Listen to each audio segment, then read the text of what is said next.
আপনারা কি জানেন কিয়ামতের ময়দানে আল্লাহর কাছে বান্দা কোন আমল করলে হিসেব ছাড়া জান্নাতে যাবে?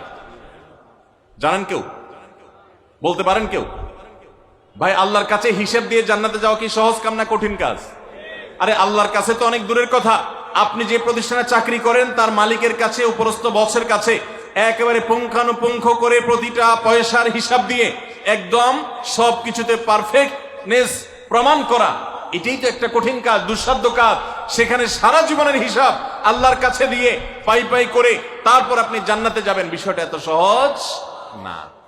তাহলে হিসেব ছাড়া আল্লাহ তাআলা এমনিতে বলবেন হিসাব টিসাব নাই, তোমাকে এমনি জান্নাতে দিলাম, এটা চান আপনারা?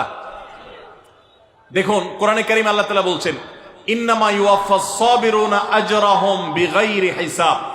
আল্লাহ বিনিময় দেওয়ার ক্ষেত্রে, সওয়াব দেওয়ার ক্ষেত্রে দুনিয়াতে যারা সবরকারী হবে, যারা ধৈর্যশীল হবে, যারা সহিষ্ণু হবে, যারা নিজেকে নিয়ন্ত্রণ করতে পারবে, এই সবরকারীদেরকে আল্লাহ তাআলা হিসেব ছাড়া দিবেন, তাদেরকে সওয়াব দিবেন হিসেব ছাড়া। তাহলে আপনি যখন আপনার কর্মস্থলে থাকবেন আপনাকে ধৈর্য ধারণ করতে হবে। আপনি যখন পাবলিক পরিবহনে উঠবেন আপনার মাথা ঠান্ডা রাখতে হবে। আপনি যখন আপনার বাসা বাড়িতে থাকবেন আপনার মাথা ঠান্ডা থাকতে হবে।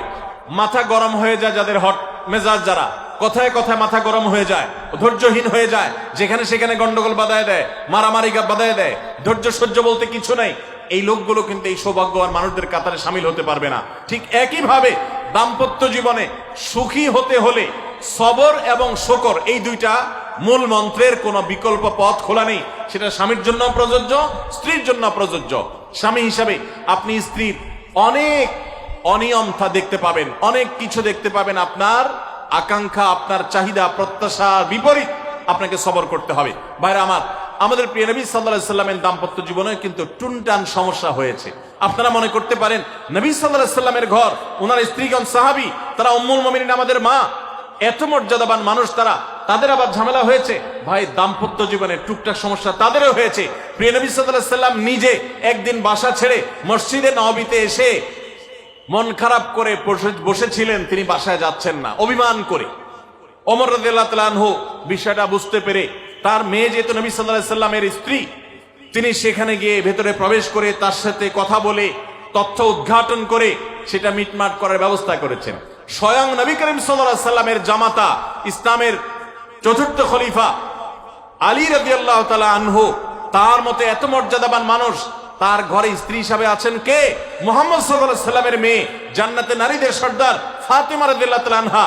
এত বড় মানুষ তারা, স্বামী স্ত্রী দুইজন, দুই দিককার নেতৃত্বে, একজন যুবকদের নেতৃত্ব দিবে, আরেকজন জান্নাতি যুবতীদের, নারীদের নেতৃত্ব দিবে। এত বড় মর্যাদাবান মানুষ, তাদেরও দাম্পত্য জীবনে কিন্তু টুনটান হয়েছে। একবার আলী রাদিয়াল্লাহু তাআলা আনহু এসে মসজিদে টানটান হয়ে শুয়েছিলেন মাটিতে, মনটা খারাপ, ঘরে একটু হালকা ঝামেলা হয়েছে, তো এই জন্য মসজিদে নববীতে এসে মাটিতে শুয়ে আছেন। নবী করিম সাল্লাল্লাহু আলাইহি ওয়াসাল্লাম দেখে বুঝতে পেরেছেন, টের পেয়ে গেছেন যে কিছু একটা হয়েছে বাসায়।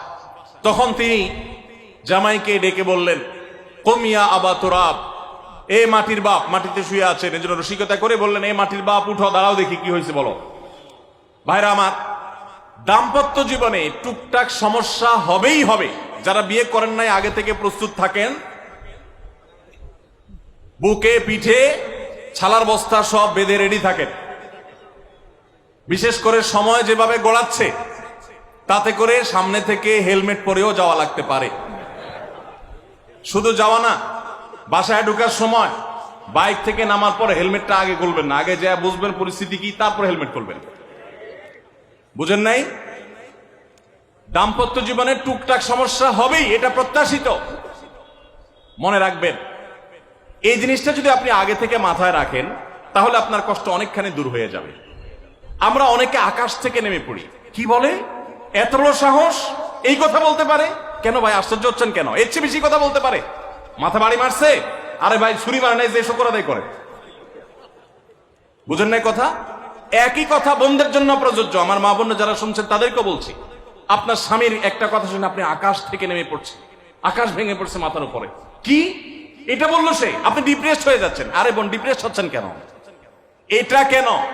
আরো শক্ত কথা আপনাকে বলতে পারে, এটা আপনি মাথায় রাখেন, কারণ দিন শেষে তিনি মানুষ, তার ভুল হতে পারে, একটা সময় তিনি তার ভুল বুঝতে পারেন। দাম্পত্য জীবনে যদি স্বামী স্ত্রী উভয়ে যদি ধৈর্যশীল না হয়, সবরকারী না হয়, হুটহাট রিয়াকশন করে ফেলে, কখনো দাম্পত্য জীবনে সুখী হওয়া সম্ভব নয়। মনে রাখতে হবে, একসাথে থাকতে গেলে, দুইটা পাতিল একসাথে থাকতে গেলে টুনটান লাগে না, বাধে হয় না?